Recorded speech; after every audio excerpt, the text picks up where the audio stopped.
Good Good afternoon and afternoon and welcome to welcome to Radio Radio Row here Row in here Los in Los Angeles, Angeles, California. California. My name's My name's Kayla Brenham with my Kayla Brenham co-host with my Roy co-host Kessel. Roy Kessel. Joining us, Joining us, NFL NFL alumni alumni Jelani Jelani Jenkins. Good Jenkins. Good afternoon, afternoon, Jelani. Jelani. Good to be here. Thank you for having me. You're welcome. You're So it was welcome. So it great was seeing great you seeing you last last night. night. You were at at a pretty nice event. Tell us where you were last night. So last night we were at an event sponsored by the King's Movement. It's called the Heart of a Champion event. Really got a chance to just speak on a panel with other athletes and got a chance to really connect with them, talk about our faith, talk about how our faith helped us out through the transition out of sports, and ultimately how it impacted our lives in addition to what we did as athletes. So it's a fun experience. So let me ask you, transitioning out of sports, you played in the NFL for 6 years? 5 years. 5 years. Yeah. Okay. Averages three. Three. So you went almost twice as long as most Yeah. people. Was it hard? Was it hard for you to transition? It was extremely difficult. I had some real challenges just really figuring out who I was outside of being an athlete. Went down a path that I wasn't too proud of. Ultimately, it led me down my path of self-discovery. And, I think the biggest thing that helped me out was finding gratitude from my experience playing, but also finding gratitude in where I was and looking at the beauty around me. And that's really what led me to find my next passion, which is helping athletes in the same position I was to get out of that space. Tell me a little bit more about that, Jelani. Yeah. So I have a company called Postseason.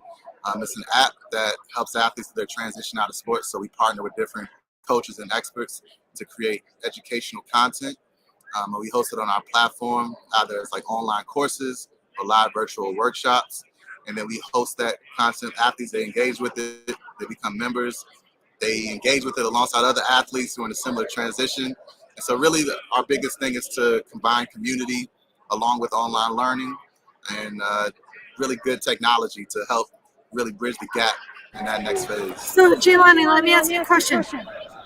That sounds like something that's really transferable. It makes sense for the NFL alumni. Is that something that the NBA can use, the NHL can use, women athletes can use as well? Yeah, all athletes. Yeah, we're looking to partner with universities for all of their student athletes, from golf to tennis to football to basketball. Every athlete really experiences this in some way, shape, form, or fashion, whether it's the isolation, feeling like they're alone in the world, no one can relate, or that just sudden loss of support, coming out of that castle and all of a sudden being in the wilderness. So Jelani, if people want to explore this opportunity, you know what, that might be good for me because I feel really lost right now. Where can they learn more? They can learn more. They can go to postseasonapp.com to learn a bit more. Follow me on Instagram at Mighty King Jenkins.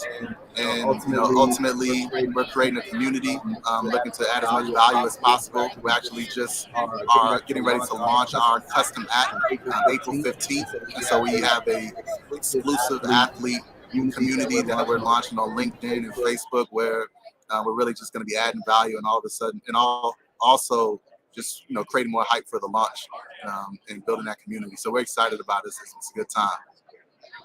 You talk about that transition, something that's difficult for almost every athlete. You have a very structured life with sports all the way through, right? And then all of a sudden you wake up one day and your sports career is done, but it not only is your career done, but everything else in your life changes really quickly. Yeah. Talk about how you felt when you went through that process. And I mean, for me, initially I was excited because it was the first time I was able to see out of that box in a long time. But very quickly it turned into like frustration. I remember I couldn't watch football on television. I couldn't be in the room that football was on. And I was kind of running away from that part of myself. Like, a lot of people don't recognize that it's an identity crisis for athletes, but it's also an identity crisis for everyone kind of surrounding you, your loved ones. The mother of an athlete is an identity that is taken on, and all of a sudden when you're out of the game, they got to kind of shift, or the lover of an athlete. So just the complexity of all the relationships around me started to really redefine itself, and that took a process to do, but we got through it. Like I said, gratitude was something that really got me through that. Jelani, I love that. I want to ask you a question about philanthropy, but before I do, I just want to recap some of the things that we just talked about. So, Jelani Jenkins, NFL alumni, joining us, talking about postseason. So, if you want to learn more about that transition out of sports, you can go to postseasonapp.com, and you could also follow Jelani on Instagram at Mighty King Jenkins. Jelani, question for you. We're all about creating hope and possibility through sports. We've dedicated our life to building stronger, healthier, and more inclusive communities. You're doing that. There's no doubt you're doing that. You were doing that last night, giving up your time to give back through King with Derek Gray and his team. If we gave you $25,000, go do something good with this money. What would you do? I would put it into the Crenshaw YMCA. I'm on the board of the Crenshaw YMCA. We're doing a lot of work in Crenshaw to help this underserved community. We just got this beautiful renovation sponsored by Jordan Brand and Russell Westbrook.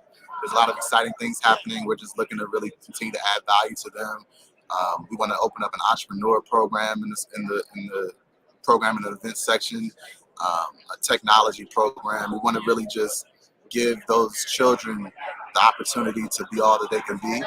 And so that's something I'm super passionate about. I've been on the board for 2 years now, and that's exactly where that $25,000 will go.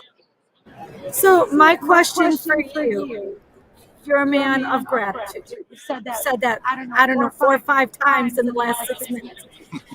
Who taught you? So I'm going to give you an example. I was at the Pro Bowl last week, and I'm not even going to mention this person's name, but I asked a Pro Bowler the same question I just asked you about $25,000. And this particular Pro Bowler said, honestly, I don't know. Right now, my mind is just on playing football. Yeah. Maybe after I retire, I'll start to think about that. Yeah. Who taught you, Jelani, the importance of gratitude and giving back? Where did that come from? Because I'm struggling to think that the coaches aren't teaching it, the colleges aren't teaching it, the teams aren't teaching it. No, really, I came from a really very powerful family that really instilled a lot of these things in my life early on. My father, he taught me some affirmations, just God is in me, through me, for me, and with me. Where there's God, there's no imperfection. Say that one more time, loud and bold. God is in me, through me, for me, and with me. And where there's God, there's no imperfection. So I've always led my life in a sense of service, knowing that sports was just going to be an avenue to really do something greater. And so being able to tap back into that real mission allowed me to heal some of the unresolved trauma from the game. And ultimately that, along with kind of reading some self-help books and went to a Tony Robbins event, I really tapped into, find out how to experience gratitude through meditating, through prayer, and ultimately just through, just being more intentional about it, just getting more comfortable looking at things with that frame of mind, that if I can find gratitude in this reality, I have no need, I have no desire. So that's my okay. life. So I just said to our previous guest, I feel like I just got taken to church. I gotta say it again, Jelani. That is the message. In fact, that really is the message of the day. Just living in a state of gratitude. People who know Roy and I know that we met at Tony Robbins in Chicago. Wow. So that was 3.5, 4 years ago. There's power to it. There's power to gratitude. Where there's gratitude, there can be no fear. Yeah. There's the power. There's Jelani, if I gave you 1 minute and said, you're in Radio Row the week before the Super Bowl. Go ahead and speak to this big old audience. You have 60 seconds to change the world and inspire them. What are you going to say? I'm going to say, believe in yourself. Just have a strong vision of what you want. See it, feel it, believe it to be true, believe it's yours, and walk in that light. And again, walk with gratitude and recognize that no matter what happens, the ups and downs of life, that if you can find gratitude, then you're set. The moment is perfect in the state of gratitude. And so just living life in that way, being intentional about it, and whatever you want in life, like I said, believe it. Believe it's yours. And all is well in that sense. So. And all God's people said, Amen. All right. My name is Gilbert. I'm here with my co-host, joining you live from Radio Row in Los Angeles, California, just a few days before the big game with Jelani Jenkins and Alumni. On behalf of Roy Kessler and myself, Jelani Jenkins remind you to live generously. Thank you, Jelani.